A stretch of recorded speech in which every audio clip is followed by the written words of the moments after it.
Yeah, hi guys. I am just quickly jumping on here. It's 11:30 at night, so I'm going to speed through this. I have had a couple of people reach out to me and just wanting some, little tips and things on how to navigate TradingView and the different uh, scanners. Basically, scanners and TradingView work the same. They've got a lot of the same drawing tools, etc. So once you know how to use TradingView or the scanners, it's all interchangeable and you can use them all. So I wanted to do this just for all of our brand new members. There's a lot of new members coming in, and I know for a lot of you, you've never used anything like TradingView before, so it's a brand new territory, and I'd like to give you guys a little leg up. So I would just I'm quickly going to run through TradingView, the different sort of things that I use. What I'll do is I'll quickly share my screen. Here we go. We'll just share screen. So this is just basically what I'm going to cover. TradingView basics, my basic tips, logging into TradingView, set it up as a bookmark in your browser, switching it to the dark theme, which I think is helpful, how to watch lists and add currencies to your favorites, navigating the charts. This is probably the most important bit. Switching tabs, zooming, scrolling, switching between different time frames, all that sort of thing. Drawings and using the drawing tools, and some tips. It's tips in there for you guys. Alerts for price tags. I think the price target. Sorry. I think that's quite helpful when you're waiting for trade setups. How to use multiple charts and set that up. And if you've got split screens, I'll show you how you can do that. And then adding indicators. And I'm actually going to quickly set up for Rico strategy. So for those of you who don't know, if you're brand new, you're just starting out, Rico is a HFX educator, and he is quite popular. He's very good at teaching. I really like him, and I've got my charts in TradingView set up to the settings that he uses. So I think it's a great place to start if you don't know how you should be setting it up. I think it's a great place to start. I'll quickly run you through it, but if you want the full video, it's this video here. If you go to Go Live Sessions, and then go look for Rico, and then look under Rico's favorite sessions, about 42 minutes in, he shows you how to set it up, and he explains why he's doing it, all that sort of thing. Watch the whole video. It's got a lot of, don't just skip all the good stuff. There's a whole bunch of other stuff in there that's worthwhile watching. And then at the end, we'll just go through where to find the shortcuts and hotkeys and the ones that I use for TradingView. So it's not a very exciting video, but hopefully it'll be helpful to you guys and give you a little bit of a head start. Okay, so when you jump in on TradingView, obviously you're just going to Google TradingView, and then down here you'll just TradingView chart. If it's the first time that you're coming into TradingView, you'll probably have to log in with an email, or it'll ask you for some sort of login details. It's free. This is the free version here, and once you're in, this is what your chart will look like. I'm just going to move that. And yeah, what I suggest you do, I've already done mine, so I'll just delete that. But what I do suggest you do is, favorites, add it to your bookmarks bar by clicking on that there, so that the next time that you come in, you've got it ready to go, and it's always set up in your browser. And then when you're in here, first of all, the first thing I want to do is change this white. I'm not used to it anymore. I go for the dark color theme. So if you go click on settings, the top left-hand side here, and come down to dark color theme, turn that on. Ooh, much easier on the eyes. So if you're trading at night, this is very helpful. The next thing that I would start with, let's remove that. The next thing I would start with is on the right hand side here, you'll have a whole bunch of default currency pairs and indices and a whole bunch of different things on there. Just get rid of the ones that you don't want to use. So you want to keep it nice and simple. This is like your favorites list, and the ones that you like to trade quite often. And you can get rid of them just by clicking on the little X button there. You can get rid of sort of categories as well, just by clicking that X button there. And then when you want to find the ones that you're going to be trading quite often, so most of them would be Forex currency pairs probably, you just go into this little add symbol. Obviously click on what you're wanting to wanting to find Forex, then they'll give you all the different currency pairs. You can search for them. So if you want Euro, JPY, you can search in there. This is sort of where the data is being pulled from. There's different places. It doesn't really matter. I just choose one type. So maybe I'll just go for FXCM, and all of the currency pairs that I pull up, I'll go for the same one.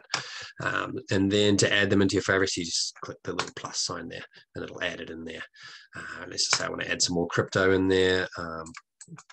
Obviously, get rid of that. You can search for your cryptos, and you just same thing, add them in there. Then obviously you want to be able to sort this. So now I've got crypto sitting down here and I've got crypto up here. So you can right click and then go add section. And so I might rename that to crypto. And then I've got Forex down here and crypto, and then you can just drag and drop them to where they need to be. So I've got my crypto up there, my Forex currency pairs there, and that's all ready for setup. So ready for trading. So the next thing is just setting up your charts. I mean, this is just a naked chart. If you want to run with Rico strategy, which I highly recommend, you would, you're going to look for, I'm just going to jump back to my paid version. And I'll look for the Evan Cabral. First of all, you're going to come to indicators at the top here, indicators. And you're going to type in Evan Cabral binary strategy 2, and that's the code there, 1863. You can favorites them like I have already. If you click on that, oh, I've added it in a couple of times. What will happen is whenever you click on an indicator, it's going to add it up here. I accidentally added that 3 times because I clicked too many times. So you can just hover above them, and I'm going to remove the 2 that I don't want. Now this looks pretty wacky to me. It looks a bit crazy. So you're going to want to edit these, and you can edit any indicator by either coming in and clicking on the settings, or you can double click on anything. It'll take you into the settings. So for us, you want to go to style. I guess you can leave the EMA in there, or you can remove it. I think Rico removes it in his video initially, so we'll get rid of it. You want to get rid of these top ones there, and then also this buy and sell indicator. That's these ticks here. They're not very accurate, so we'll get rid of those. And then just switching up the colors. So basically, Rico talks you through this in his video, but if you switch to black screen, then this black line is pretty hard to see. So we'll switch that one, and that's the email, switch that to white. So then that's a little bit easier to see. And then basically for Rico, what he says is he's got his Bollinger Bands. He likes to have his bottom Bollinger Bands in blue and his top ones in red, so that if price moves down into the bottom ones, he knows blue means to go for a buy, and for him, red means to go for a sell. So I like that as well. So I would go in here and we'll change this bottom blue line to be we'll change the top bottom blue line, we'll change the top bottom line to be blue, so they match. I hope that makes sense. It is getting late, so the brain's not working as well. Let's so we'll change. I think it's going to be that one there, and that needs to be blue. Now those blues don't match, so I'm going to switch this one here to the same blue. Okay, so now both of my bottom Bollinger Bands are blue, and we'll change the top ones to red. And that is going to be this one here, needs to switch to red. Oh, sorry, wrong one. It is that one there that needs to switch to red. There we go. And the reds don't match, so I want to switch the other one as well, which is this one. Okay, so you can just pause the video and just set it up exactly like that if you like. I think Rico actually, he changes the candles themselves to blue. So I think he's got everything blue and red. So you can do that if you like. I quite like the green candles, and that's a horrible blue, by the way. So I'm going to leave mine green, but if you go Control Z, so just like any sort of editing software, if you go Control Z, Control Z is just like undo. So you can undo. So this is how I have mine, just basic blue, red, green candles, and red candles. And then the next thing you want to do for Rico strategy is you want to add in the indicators. So I've got them. Oh, let's back. So this is on my paid version. So you need to add these, the stochastic RSI and the DMI stochastic. So if you go back in here, go back up to indicators, you can search for stochastic RSI. I've got it there. And then that'll add it in down here. We want to make sure that the settings match. So in the settings for the stochastic RSI, it's supposed to be 3355. If you go into inputs, 3355, so make sure it matches that. So I'll come back here, I'll go to settings. I'm going to go, you can leave all this the same, just go to inputs, 3355. And then the other indicator that we need is the DMI stochastic. So if you go into indicators again, you're going to search for DMI stochastic. And so DMI stochastic extreme, I think there's 2 of them in there. So make sure you're going for the one that's 2710 as the code. So you click on that. Oh, did I add that in a couple of times? No, we're good. There it is there. And then we just want to make sure that the settings match. I think that they actually do match. By default, it's 10 and 3. And the settings are 10 and 3. Perfect.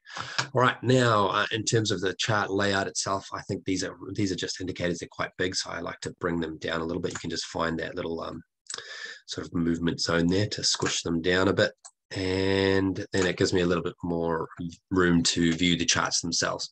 On the side here in this column, you can also adjust things. So like you can zoom, use your mouse scroller to zoom in and out. So you can adjust that to size, and same with that one there. And the same also for the actual candles themselves. Now we'll get into navigation, but let's just say you've got quite a slim or very narrow area. This is not a good example, but let's just say you're trading like quite a narrow area like this here. You can do the same then. You can stretch those candles out. It doesn't actually change the number of candles, so it doesn't change the time that you're viewing. It's just stretching the candles out by scrolling in and out on that column.